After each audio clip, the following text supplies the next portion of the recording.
পাহাড়িয়া অঞ্চলের কিছু ক্যাকটাস এবং সাকুলেন্ট, নাম তো জানি না। এই একজন আছে, এই একজন আছে, কি সুন্দর লাল লাল পাতায় ফুল ভরা রয়েছে। ইনি রয়েছেন, ইনি কিন্তু পাথরকুচি গোত্রীয়, এটাও তাই পাথরকুচি গোত্রীয়।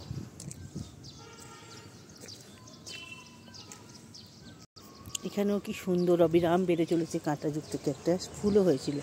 সব থেকে ইউনিক লেগেছে আমার এই ফুলটা, মানে এই ক্যাকটাসটা হলো, এটাকে হলো রোজ সাকুলেন্ট বলতো আমরা, তো ওরা কি একটা নাম বললো জানি না, মন ভরে গেছে একে দেখে। দেখো চারিদিকে লাগানো। এরই আর একটা রয়েছে, সেটা হলো লাল কালারের, সেটা আমি নিচে গিয়ে দেখাচ্ছি। পিস লিলি এখানে তো অবিরাম সুন্দরভাবে বেড়ে উঠেছে ক্যাকটাস।